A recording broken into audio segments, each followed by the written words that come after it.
India's exclusive economic zone, exploring the potential of the ocean frontier. Hi everyone, welcome back to India Business Insights. In today's video, we are going to talk about India's exclusive economic zone, a huge area of ocean stretching 200 nautical miles from the coast and the immense opportunities it presents. This is the third episode in our series, and today we will explore what makes the exclusive economic zone so special, from valuable resources hidden beneath the sea to the cutting edge technologies helping us protect and utilize the ocean sustainably. Join us as we explore the expensive potential of India's maritime resources within its exclusive economic zone, focusing on marine mining, its strategic importance, and the challenges associated with managing these vast oceanic territories. Let's get started. Mining from sea resources or seabed. So, India's marine territory within its exclusive economic zone is a treasure trove of resources offering significant opportunities for economic growth and strategic advantage. Exclusive economic zone. Concept of exclusive economic zone. The exclusive economic zone is a sea zone established under the United Nations Convention on the Law of Sea, UNCLOS, granting coastal states special rights over the exploration and use of marine resources, including energy production from water and wind. India's exclusive economic zone extends up to 200 nautical miles, approximately 370 km, from its baseline, covering around 2.3 million square kilometers. For comparison, India's total landmass is roughly 3.3 million square kilometers. Jurisdiction and control. Within the exclusive economic zone, India exercises sovereign rights to explore, exploit, conserve, and manage natural resources, whether living or non living. This includes critical mineral resources like polymetallic nodules, oil, and natural gases, as well as biological resources such as fish. Marine mining, seabed mining.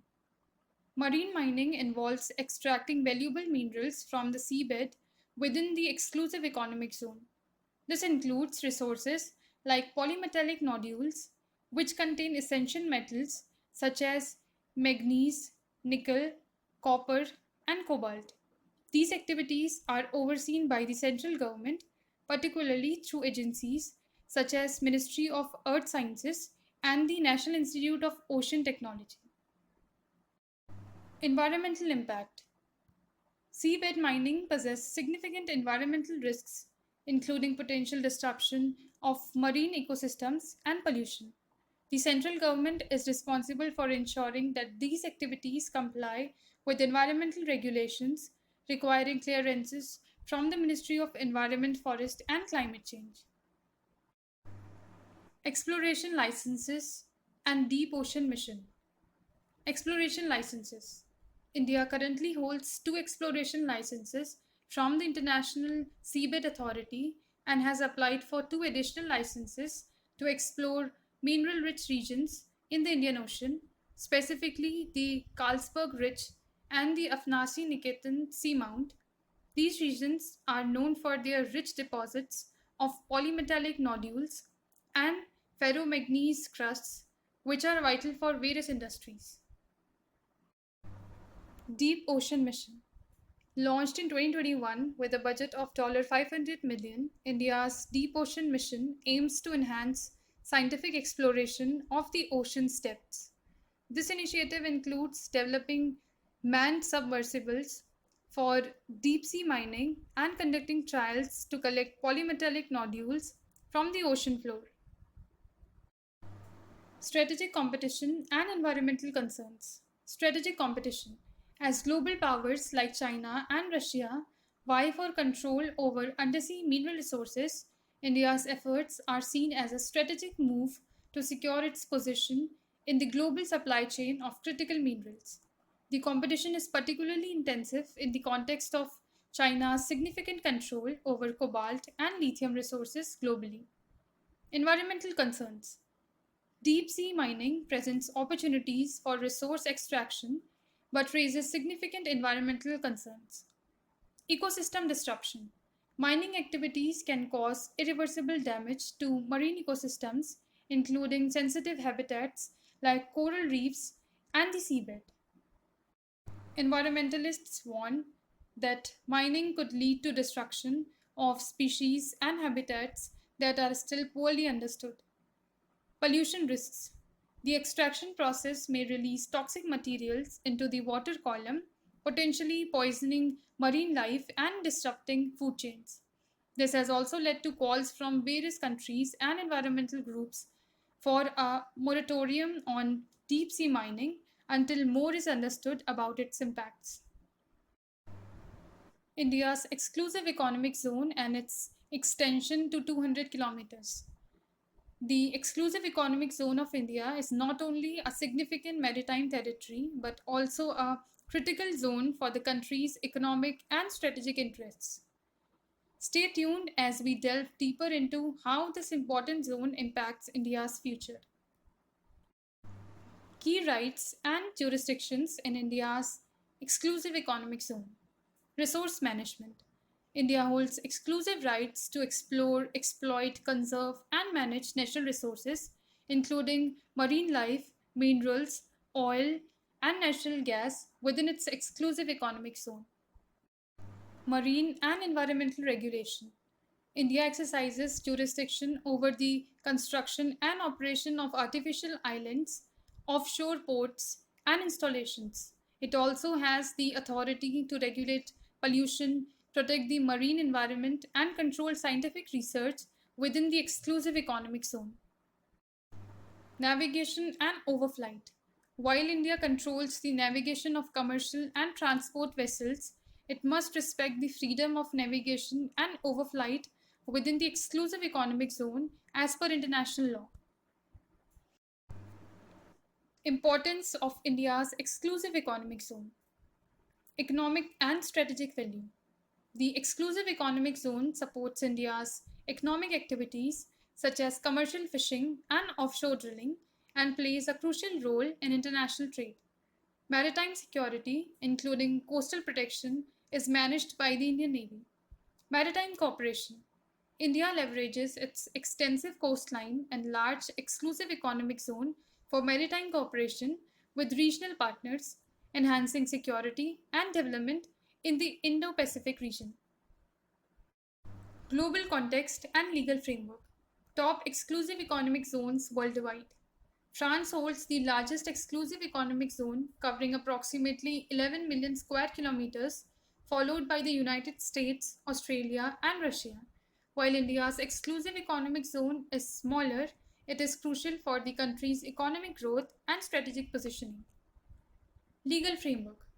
The exclusive economic zone concept is a cornerstone of international maritime law under UNCLOS, providing a legal framework for coastal states to establish and manage their maritime zones. When exclusive economic zones overlap between countries, boundaries are negotiated through agreements.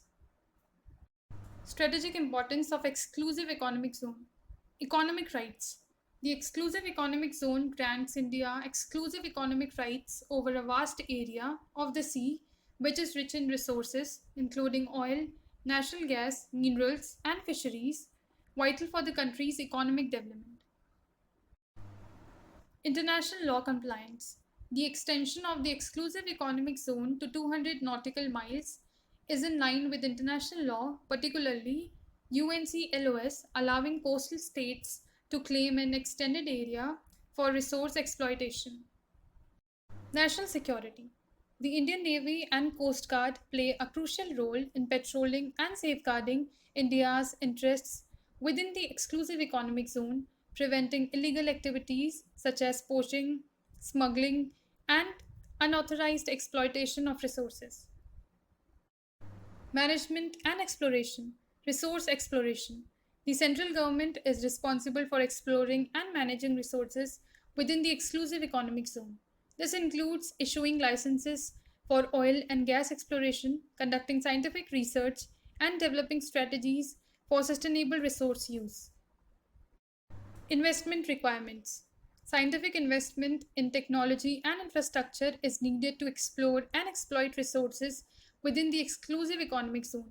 The central government encourages both domestic and foreign investments through policies that provide incentives for exploration and extraction activities. Sustainability concerns. The central government emphasizes sustainable development within the exclusive economic zone, balancing economic gains with environmental protection. This involves conducting environmental impact assessments, implementing conservation measures, and promoting responsible mining practices.